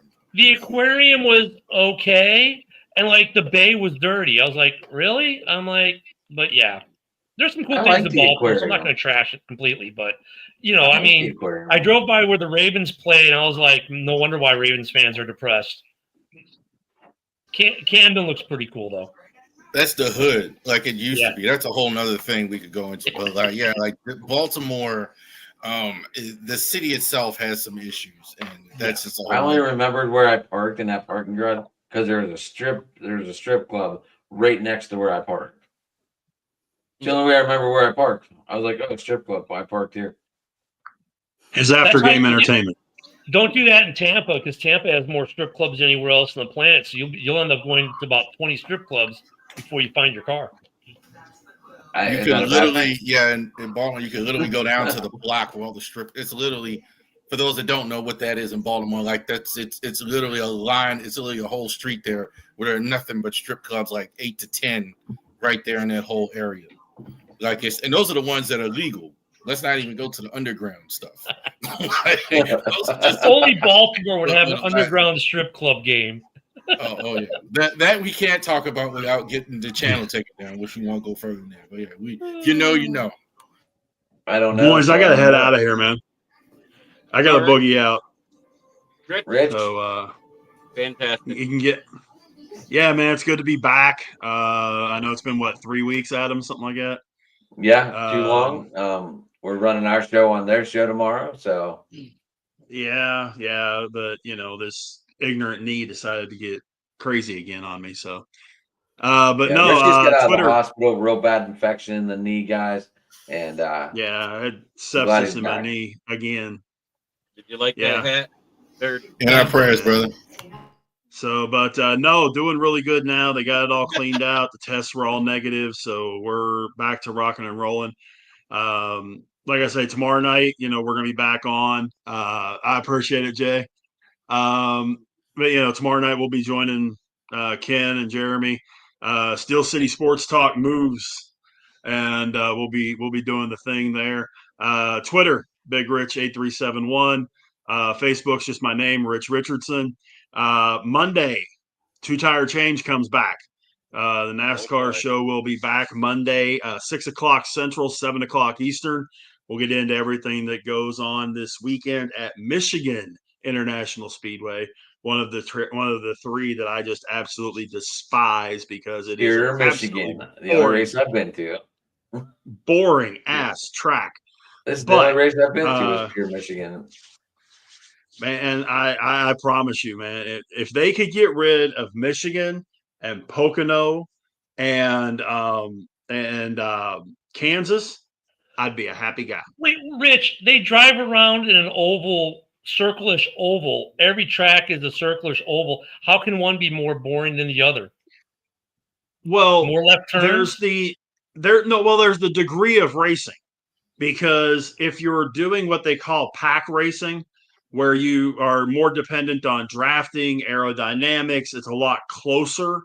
You get something like Michigan or Pocono. If someone has a really good handling car at one of those tracks, you can take off and it's over. Unless somebody wrecks and you end up with another yellow to condense the pack, you're 50 laps in and you know who's winning it because they've got the class car of the day. Because it's all built off that one thing, and it's not built to be competitive. When you're running short tracks, like when you're running Bristol or Richmond, or when you're running Talladega, Atlanta, Daytona, or even Texas now, they've made a lot of these tracks where they're more competitive in terms of the aerodynamics and the drafting and things like that, as well as the banking on the straights and in the turns. There's a lot of strategy involved in that kind of thing. You get to those three tracks, it's just simply a matter of who's got the best car. I mean, I There's thought no it was just because there strategy weren't as involved many whatsoever. girls in the middle, But at the same doing time, Michigan is one of the super speedways, right? It is. It's a 2-mile track. Yep. It's the only 2-mile track that is flat. It is the Right. only 2-mile or larger track that is not built for drafting. Right. Huh. It is built to be ran. That's what it's built. Right, but it's not built to be a competitive track, is what I'm saying. You're not going to see guys running nose to tail, side by side for 20, 30 laps at Michigan. They're going to space themselves out. You're going to have a yellow. It's going to bunch them back together. Green flag drops. You're going to have them spread out again. It's going to come back together. That's the biggest problem I have with Michigan. I've never been to the track. I've been to a bunch of the tracks, but that's one I have not been to. But them and Pocono and Kansas, you can have them. Give me more races in Atlanta and at Texas and at Talladega and Richmond and Darlington and Bristol, tracks like that, and Vegas, Phoenix, Miami, places like that. So, but the show will be back Monday. We'll talk about Michigan and get everybody set for the Mexico City race coming up in 2 weeks. Sponsored by the drug cartels. There you go. And Corona Extra. But yeah, man, I'm looking forward to tomorrow night. Ken, good to meet you, man. Good to meet you, brother. Great to see the rest of you guys, and let's rock and roll tomorrow night. Sounds good, buddy. I'll see you tomorrow night. All right, guys. See you later. Yep.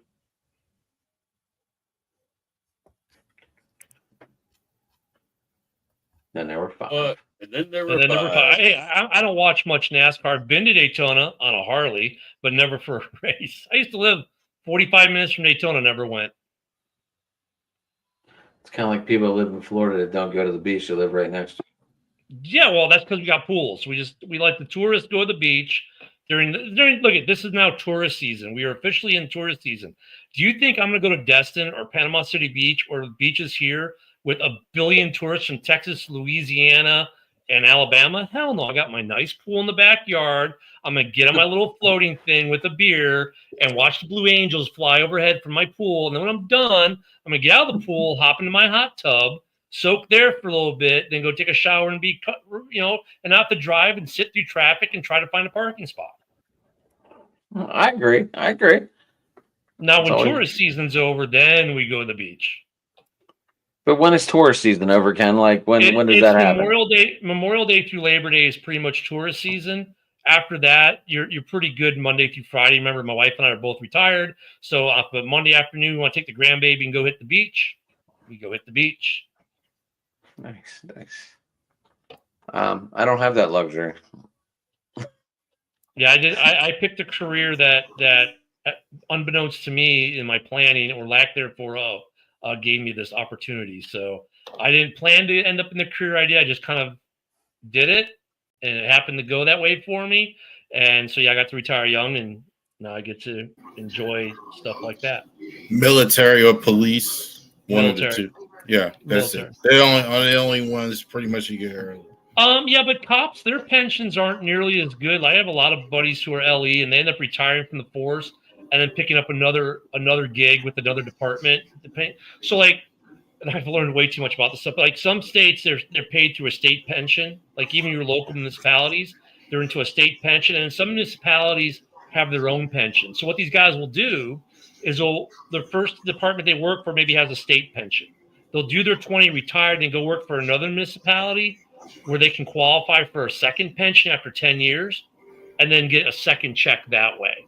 Yeah. And do that. Or you get the guys who are dual, they're MDayers or TPUers, right? Reservists or National Guard members. And they'll retire from the police force, retire from the military. Yeah. They may have to wait 10 to 15 years, depending on what their age is, to get their military retirement at 59 and a half or less, depending on deployment. We call those guys gray area retirees. But then they'll end up getting that second check, and it works out pretty well. Sergeant Butler used to tell us that all the time at drill. He said, okay, I'm going to retire with 2 pensions. I did 20 plus years in reserve and 20 plus years as a Baltimore police officer.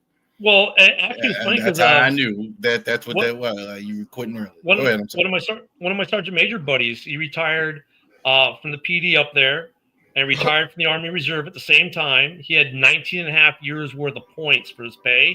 He had to wait a year and a half because of his age to get to the pay. But then remember, on the military side, he also did VA. So he's actually getting 3 checks. Oh, yeah. And then I know how to do it. I know. I don't get nothing because I didn't stay in long enough, but I can tell you, I know how to deal with it. And you that's do 20 years, you get a lot. The police force guys don't get anything like close to what we get for VA. They get nothing. And you figure, man, these dudes are carrying a 20, 30-pound belt every day. Like, dude, that's got to tear a back up after 20, 30 years if that's what you do. I mean, they should have some kind of VA disability. Cities don't have money. No, they don't. Cities don't have money. That's why they don't. Unless you're in a big major city, then yeah, but maybe like New York. Really, what makes it so that we don't have to work is the VA piece of it. The VA piece is what makes it so you don't have to work because the pension's okay, but the VA is what completes it. Mhm. So, but yeah, so I'm lucky that way. However, it's not good enough for me to go buy Bears tickets for week 1 or 3. My God, two Yeah, we tickets talked for week about that, 3 what, 2 Bears weeks ago? Cowboys is over $1,000 for 2 tickets, and that's in the nosebleeds. Well, that's the business of everything now. I mean, we just I Should've can't done open when a they thing were like 348, WWE is kind of the same thing. The tickets prices have exploded with that. Like on top of that, like it was like $8,000 at WrestleMania in some places, and you got less shows, smaller shows that were cheaper to getting rid of a lot of those. And Hey, you know so what that this is reminds me? kind of the business and everything. Nicholas, who's on X with me and watches the morning show, he mentioned some of the morning show today because he asked the question like, what would happen? How mad would you be if your city was supposed to host the Super Bowl and then it got moved because he said the WWE moved WrestleMania from Louisiana, from NOLA to Vegas. Did that happen and why? Next year. Why did they move So it?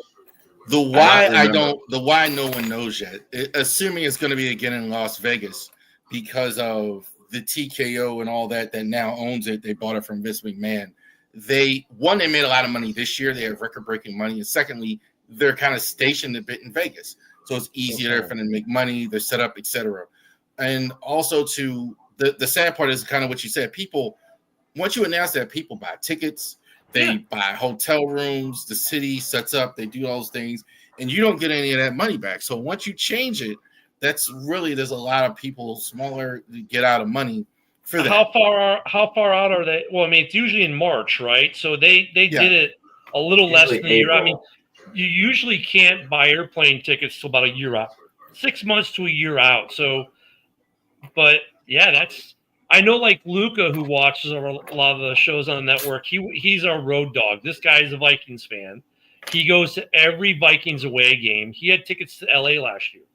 And remember, they canceled the game in LA because of fires and moved it to Arizona. And he ended up he canceled, he had to cancel all his flights, all his hotel, rebook. I think he buys insurance. He's a smart one. He actually buys the insurance. So I think he didn't lose a lot. But a lot of people, man, you have to move your hotels and flights. Man, it ain't cheap. Sometimes you wonder if you should just maybe rent a car from LA and drive over to Glendale, depending on how early you get in. I think it's only a 4.5 hour drive. I'm like, this is how I am with sports. I went to the Bears Redskins game last year. Great time, crazy finish, once in a lifetime kind of game to be at with a actually completed Hail Mary. But and I got tickets were super cheap. We paid $175 a piece to be 8 rows off the field in the end zone where that touchdown happened. But would I spend the money to go to WrestleMania or something like that when now I got an 85-inch screen, 4K TV with stereo surround sound in my living room or my man cave? Like, the impetus to actually go to the game anymore seems less. Like, I could spend $1,000 plus because I got hotel considerations, other food considerations, everything else to go to the Bears Cowboys in week 3, or I could sit at home and watch it on my 85-inch screen TV and it costs me nothing. It's a social event, just to let you know. It's a social event why people go. The people that still go, you see a lot of to be in the nosebleeds. You have a lot of people. Think about it like it used to be when I was coming up. Like a lot of people that had money and stuff went to the opera. They went to the ballet. They went to things like that. That's kind of the case now with football and sports. Those who can go. You go to these games, there's a lot of doctors, there's a lot of tech people, there's a lot of people, I just gave up on I gave up on keeping up with the Joneses once I realized that I really don't have to keep up with the Joneses because how do they affect me? They don't. It's just I don't know, man. To have to climb to the 4th tier, the top tier of a stadium, and pay $1,000 for 2 tickets is like, I don't. If I want to do a social thing, I can go to a bar and it'll cost me a lot less to hang out with a bunch of people to watch the game.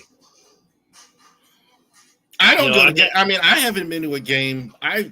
As I get older, especially, I don't like football games going at all, except for like high school games or whatever. Like, I don't like being out there in that cold weather. I think they crazy. Like to be out there in the middle of a cold, Or- especially Chicago, like it's 2 or the degrees. traffic. Y'all sitting out here for 3 hours driving in traffic. Man, you must be crazy. That's why I like going to baseball games because it's nice and It's like- warm outside, et cetera, and all that. You know, it's Yeah, I nice want no weather. traffic. I hate, it's funny when we were younger, we'd sit in traffic, we'd take the T-tops off, turn up the tunes, chill out.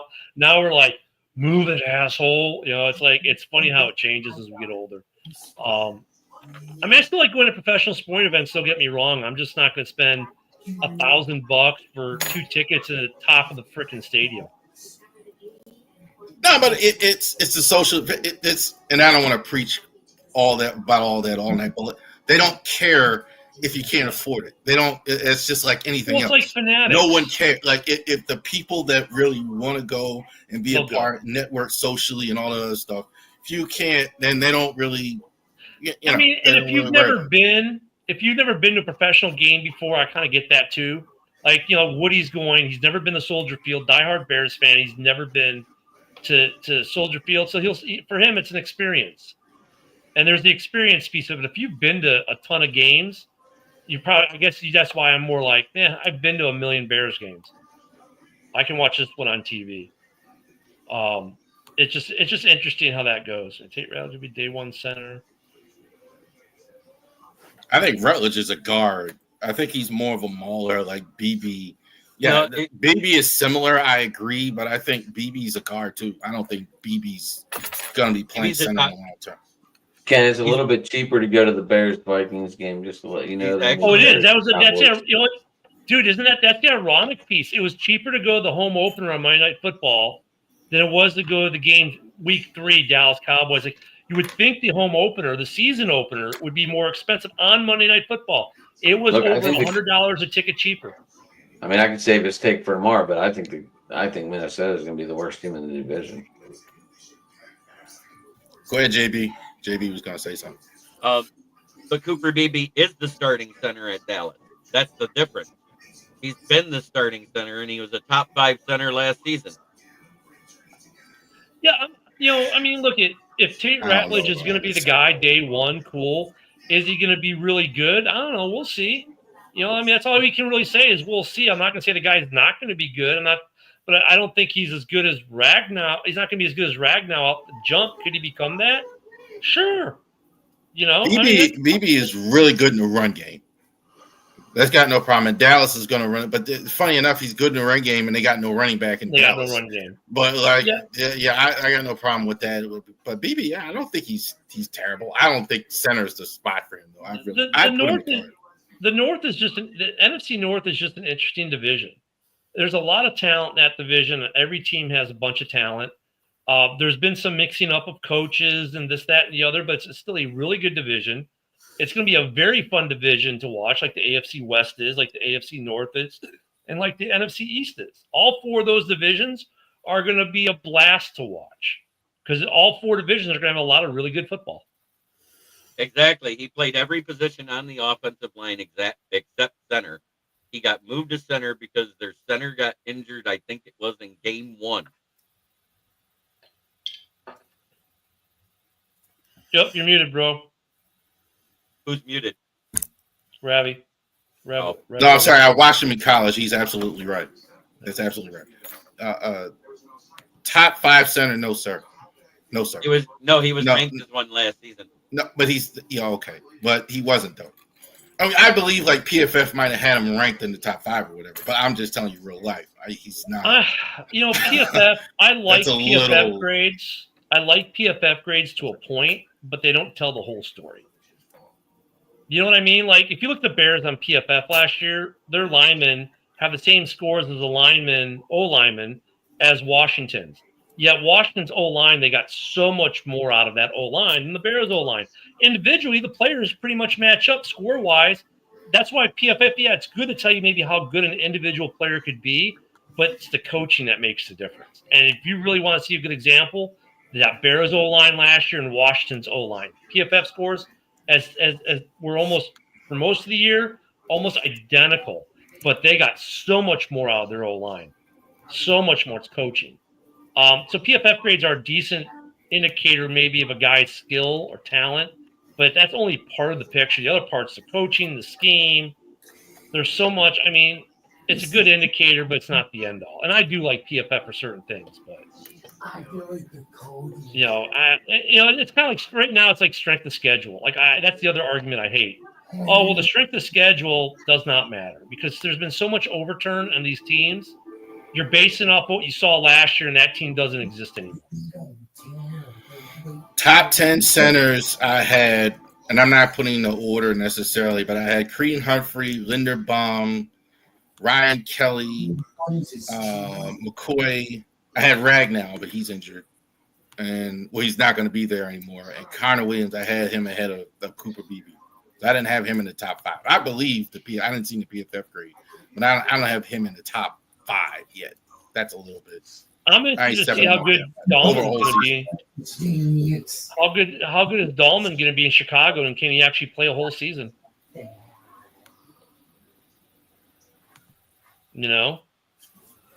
That's going to be interesting in Chicago. We have our own center issue. Yeah, we signed Dahlman, but can he play the whole season and stay healthy? Well, I like Tooney too. Like they signed Joe Tooney. I mean, that's a guy. I think the only reason they got rid of him in Kansas City was this contract. They had to go pay Trey Smith, and so they had to get rid of Tooney, and he's older, etc. But I think that's. You got an updated offensive line, Ken. What Ravi and I are trying, or what Charles is trying to say. Excuse me. Yeah, I'm joking. Wait, what was it? We're trying. Yeah, I mean, we bought a good offensive line. My question is, like Tooney, I'm not worried about his health. The other two guys we brought in, I'm a little worried about their health. Jackson last year, it's not that he's injury prone, but he had a big injury last year. And Dahlman hasn't played. He's played one full season. Every other year, he's missed 4 to 5 to 6 games with injury. So I'm hoping we have the depth in Chicago if these guys should happen to have to miss games. Or we're still going to have issues. The Bears had to upgrade, though. They did. There was no choice. Well, no, Dahlman is about as good as you're ever going to do. Brett Jackson, how did he win games in Detroit in the trenches? So what does he got to do with the Bears? Let's build in the trenches like he did at Detroit. Yeah, I mean, the Bears had a plan last year. Got shot the ship before week 1 because half of their O-line ended up on the IR. And then when the guys came back, it was just too late for them. I like what the Bears did in the offseason as far as the trenches on both sides of the ball. Deo will be interesting to see if he is what they think he is. He may be. I like what they did. I just hope that the depth is there. Should there be injury requirements that need to be met? You know what I mean?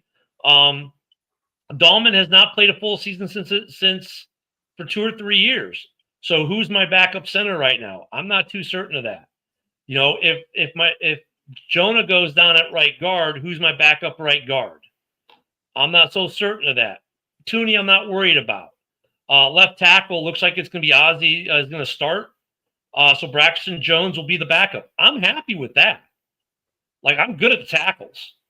Right, it's the right guard in the center again where I'm worried about because I don't know what the depth is behind it. Left guard, I'm okay. I think Tooney is going to be just fine. I don't expect him to get hurt.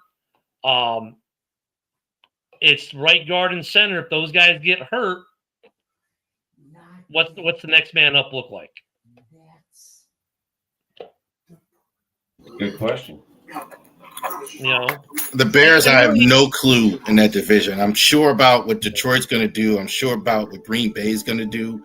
They're definitely going to be in the mix. I think the Bears, there's a lot of ifs. There's a lot of improvement on paper, but there's a lot of ifs. Minnesota was really good last year, but that quarterback ain't going to work. I posted this on X this morning because there's some lists, and the Bears weren't on like the top 10 rosters. And I'm like, look, the Bears aren't going to get any respect on any of these lists until we go and take it, which means until we beat the piss out of some of these other teams, no one's going to give the Bears any respect, period, point blank. We on paper, we've got a great freaking roster. We got a great receiving room, got a good running back room, a really good tight end room. We got a solid defense. But until we start winning games and beating the piss out of people, they'll get zero respect. And even then, they won't get much respect until they do it 2 or 3 years in a row. It doesn't matter. The Bears could win the NFC Championship and go to the Super Bowl, and they'd rank 5th in the NFC in power rankings. You just got, until we take respect back, Bears fans, you're not going to get it. We're just not going to get it. That's because you look at the team, it's a very talented team. Yes, there is a high ceiling for this Bears team. There's also a pretty good floor, if things go south like they did last year. I mean, we started out 4-2, things were cooking, and we found new and interesting ways to lose for 10 games.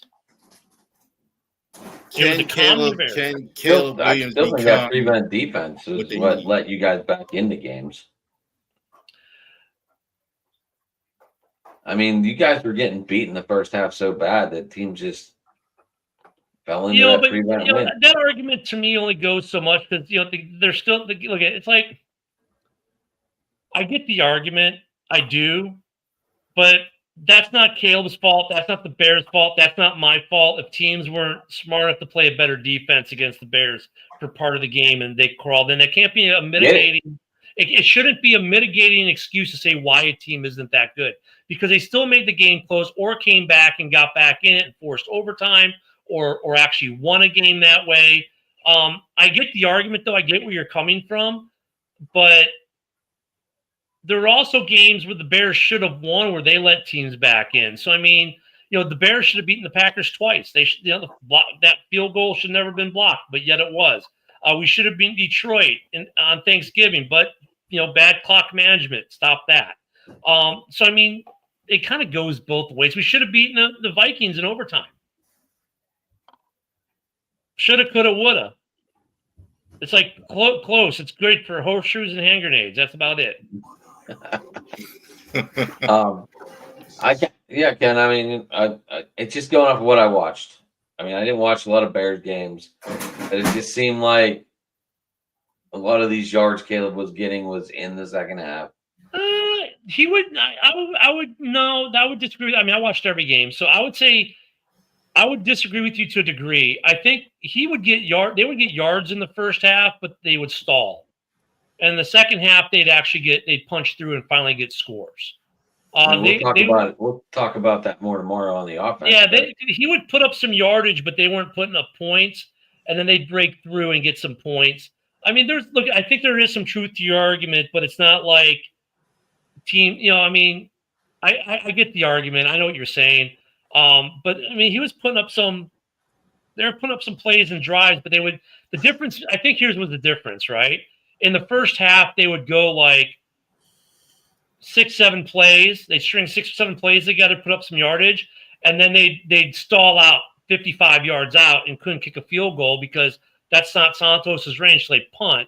Whereas in the second half, they could put together the same amount of plays, but now end up in the end zone, because of field position changes or whatever. So there's a little bit. That's what I'm saying. That there's a little truth to what you're saying in some regards, but it's not like they weren't able. They would just stall. Yeah, I mean, I expect more out of this Bears offense this year because the play calling last year was for shit. I mean, I'm sorry. On first down, second down, third down, and fourth down, on first and goal from 2 yards out, you ran the same exact play. 4 plays in a row, and you don't get in the end zone, and you wonder why. That's what we were dealing with in Chicago. So, were you running Rashawn Johnson or were you running Swift? Both. The exact same play. The Indianapolis game in the first half, he did. I'm like, you've got to be kidding me. And it seems like Rashawn Johnson's a bigger back than Swift.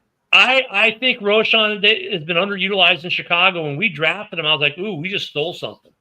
Right? Because he kind of hit out being behind Bijan down there in Texas. I think Ben Johnson's going to figure out how to do this two-headed monster, just like he did with Singletary and Gibbs up there down there in Detroit. And there's another interesting wrinkle that could still happen. So Chubb and Chicago have been linked for months now. I saw that today. I was going to bring that up. Yeah, get out of here. See you tomorrow, JB. Yep. Have a good night, everybody. Find me on my channel. Try every day to be. Yep. Try every day to be a better person. You heard Dave Ford. It's the only way to make the world a better place. Starts right here. All right, buddy. Great words to live by. I posted on X. I don't know if you saw. I posted on X again. I posted a couple weeks ago, and I just posted a different article or different posts about it yesterday. Now they're saying he's going to wait more towards camp. Makes sense. He's going to go for about $3 million. The Bears have it. I think he would make sense. I think, you have him with Rojo. That makes sense too. They're to beat the ball down the middle. Swift is your guy that you use on the edge. But I'd love to see like a 2-back set. Are you running through the middle or are you hitting the edge? Two distinct different styles that keeps defenses on their toes. It's kind of like I think Ben Johnson's going to figure out what to do with Loveland and Kmet. He loves those two tight end sets. He's got two really good, and Kmet's another guy who the Bears have not properly used over the last couple of years. I thought Loveland was a strange pick for them with Tyler Warren on the board, especially. I thought that was, and I like Loveland a little bit. I don't not like him, but I thought that was. For Roasting and myself have been talking for weeks how like that would have been the pick, because like even Ben Johnson, like if you want to see a football player, right? And he talks about the kid. This is what a football player looks like. He's almost having Gruden moments. And then you could draft them. Instead, they take a different tight end. And I was like, well, I got the position right, but then when you watch tape, I think he's going to fit the scheme a little bit more. Yeah, that's called a smoke screen. Yeah, he did that on purpose. Yeah, he wanted everybody to think one thing, and then he did something. And he did something. Loveland is the down. When I watched the tape, like he's down the field. Like I always like Tyler Warren was George Kittle, and Loveland is Shannon Sharp. If you just want to hit the catches, the hands, the down the field stuff, then then Loveland's the guy. That's what he. Yeah, does. and Kmet's more like George Kittle already for the Bears, right? He's the big guy who can truck some guys and stuff. And I like the pick. I do like the pick. And then like with Luther, the wide receiver we took. You're like, I love how the NFL Network is. Well, he's only good at running the slot. Well, geez, that's what we needed. So that's why we drafted him. So I guess we made the right. Well, we're going to give him a C because he's only good at the slot. He can't be vertical. He can't be this. So what you're saying is the Bears drafted this guy for his strengths, which meet up with our needs, and that's only a C because he's the best at what he does at that. Oh, he's the best slot guy you could ever find, but that's all he can do. So we give him a C. Well, that's what the Bears needed. Like, Jesus. So I really like what they've done in the offseason. Now it's just like, okay, can they put it together? Can the coaching put it together? And my biggest concern was this. Once we fired Eberfluss, I was like, if you're going to hire an offensive-minded head coach, you better have a good DC. I thought you said. Hold on. I thought you said Eberfluss. Was that? Oh, all right. Yeah, I meant to say Eberfluss. Because look, Eberfluss was a very good defensive coach. His two coordinators that he hired sucked ass. So I'm like, whoever the new head coach is going to be, that coordinator has to be phenomenal on the other side of the ball. And Allen, I think we got a good DC. His pedigree kind of shows us he's a good DC. With some of the Eric Bieniemy is your running backs coach. I mean, this coaching staff they put together, really, I look at this coach staff, I'm like, okay, there should be no excuses. This season, you get a little bit of leeway because it's the first season of installing things, right? First year with the team, I don't expect the Super Bowl. I'll be happy with 8 to 9 wins. I prefer 10, right? But it's year one. Next season, 2026, yeah, you better be winning the division. With that coaching staff they've got, and the weaponry you have under contract for the next 3 years. Right. I've been watching football for 40 years at this point, man, and I've never seen a Bears offense really good. Just haven't. I mean, they've had some decent offenses. They had the number 2 offense in the league when it was Cutler and Marshall and Alshon Jeffrey. They had the number 2 offense in the league. But I mean, they had the worst defense in the league that year, so it didn't matter. But I'm talking about a consistent couple years of a strong. Yeah, they've had. I mean, Cutler was better than people thought he was. Oh yeah, Cutler's great. Even they've had Kramer a couple years. That was deep. But I'm talking about like that's what they need here in Chicago. We've always had good running backs. I liked Cutler as a quarterback. He was the best quarterback we've had in the modern era, right? Yeah, he was the best quarterback we've had in the last 30, 40 years, probably hands down, or since McMahon, we'll put it that way.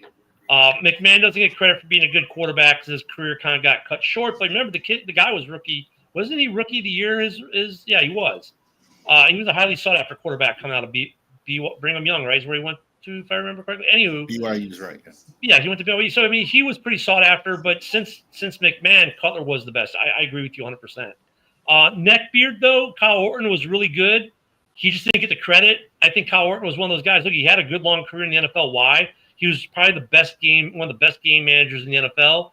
But he'll never get credit for being a good quarterback because he never really won anything. And we traded Orton to get Cutler. I agree with you. Cutler was great. They never put a great offense around him. He'd have a good running back, or he'd have a good tight end, or a good receiver, but they'd always be missing something. You look at the Bears of what they put on paper, and you're going to tell me, if you're a GM for another team, if DeAndre Swift got cut, tell me you're not going to try to sign him. If DJ Moore got cut tomorrow, tell me you're not trying to sign him. This is one of the first times I can look at this Bears offense and go, you cut any one of these weapons, I guarantee you by the end of the week they're on another NFL roster. How many guys are drafting Bears players on their fantasy teams now? Because that never happens. Usually you draft a Bears running back, you might draft, and you'll draft the Bears defense, and that's about it. Now, wide receivers and tight ends and quarterbacks are being put on. People are drafting them in their fantasy leagues. On paper, and I hate to say it that way, a little inside joke for the guys who watch my show, because we said a lot last summer. On paper, though, you look at this Bears roster, you're like, if this isn't the best offense ever assembled in Chicago, I don't know what is. I still don't know why they didn't do this much for Justin Fields. Oh, that's the other argument. You know, the Justin Sexuals, as they're being called now by some Bears. You gotta love the names. What? Some Bears fans call them Justin Sexuals because they argue for Justin so much, but it's a fair point. Like, what would the Bears' offense have looked like with Justin there last year instead of Caleb? I'll say this: I was pro keep Justin, right? And then when Poles made the trade, I roll with my GM, right? I said, okay, well, he saw something. He knows stuff that I don't, sees things I don't. And when we saw games last year, I understood the difference. Caleb is always looking to put the ball downfield and not just tuck it and run. Whereas Justin's first thing is tuck it in and run. Caleb is a better passer, better pocket passer than Justin. I think he is a better quarterback. I think he is better. But what would the Bears have done last year with Justin versus Caleb? Would they have won more than 5 games? Maybe. But would they be better in the long term keeping Justin over Caleb? I tend to agree with what Poles did. I think Caleb will end up being a far superior quarterback in his career than Justin Fields. And I love Justin. I'm just not a Justin sexual.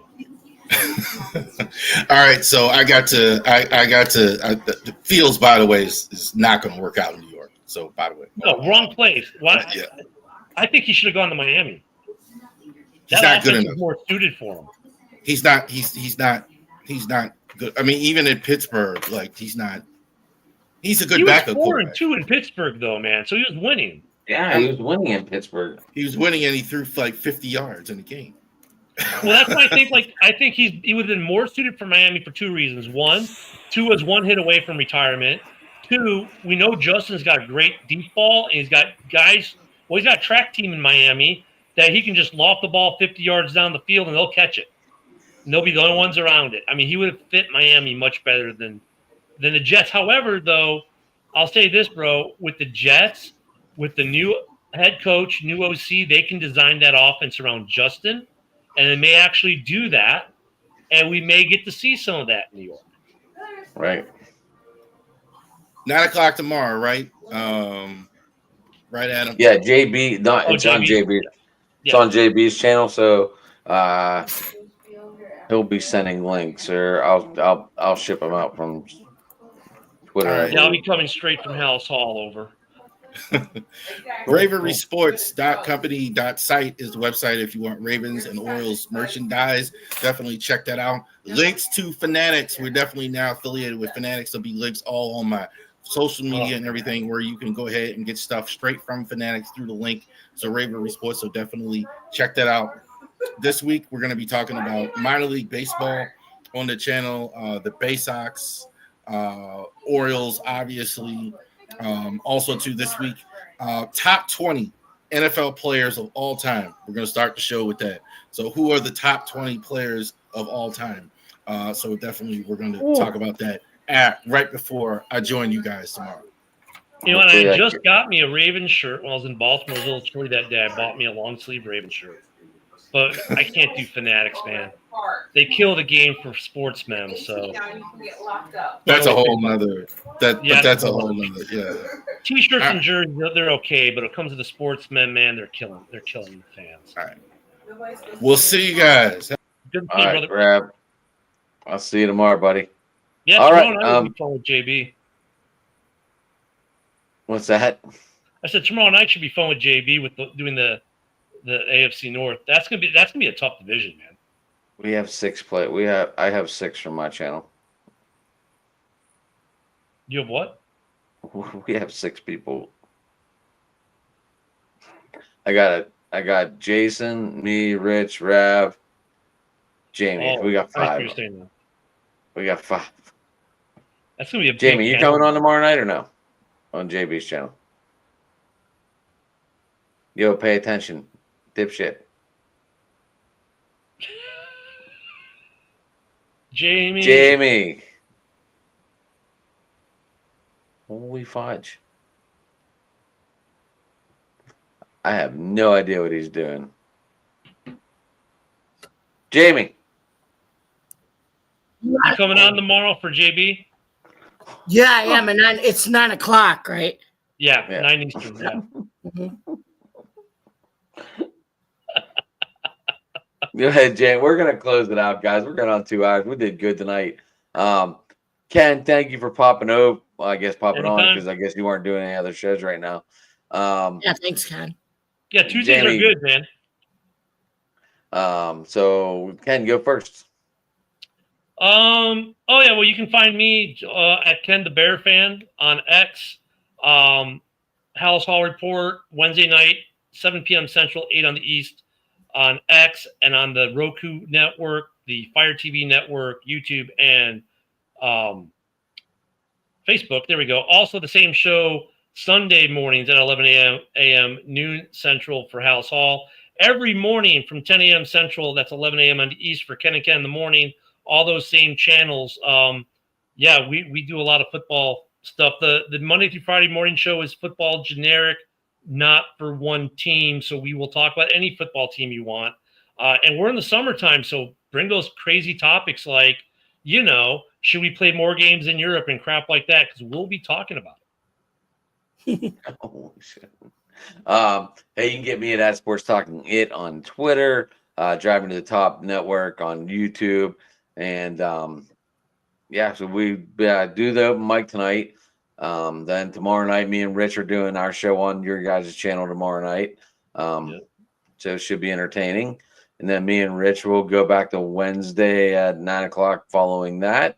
And I'm glad he's okay. That infection was nerve-wracking. Glad he's out. That's good news. A little nerve-wracking. But yeah, so that's where you can find us. Jamie, close it out, buddy. Absolutely.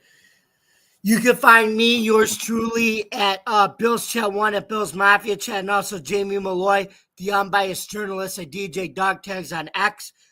You can also find me here on Driving to the Top Productions with Adam and the crew. Joe Dalio and I do a weekly baseball sports podcast show called The Subway Conversation Chat, where I talk about the Yankees, he talks about the Mets. You can check out that show at 8 o'clock p.m. on Drive to the Top Productions. Then an hour later, 9 o'clock on Tuesday, I hop on for Open Sports Mike with Adam, Rich, and then some of the guys from the Huddle, or with Ken the Bears Fan, with Jeremy and some of those guys on that channel. We're kind of collaborating to help each other grow every day. Now you can also find me tomorrow at 9:00 p.m. on JB's The Huddle channel for his roundtable on Wednesdays, and then Thursdays you can find me, Adam, Marcus, and GB. me, Marcus, GB. Adam, and Jeremy. and Jeremy on back on Driving in the Top Productions for UFL Thursday recap night. And it's going to be playoff time this week. It's conference championship weekend for both teams. So thank you guys very much for listening. Don't forget to subscribe to both of our YouTube channels. Like, comment, subscribe, and ring the bell for notifications. For more information on Driving to the Top and the Huddle Network, you can visit our YouTube pages, Twitch stream, Facebook stream, X streams, wherever you get your podcast. Thank you very much for listening today. I'm Jamie Malloy, and we'll see you next week on next Tuesday night at 9:00 p.m. here on Driving to the Top Productions for Open Sports Night. Good night, everybody.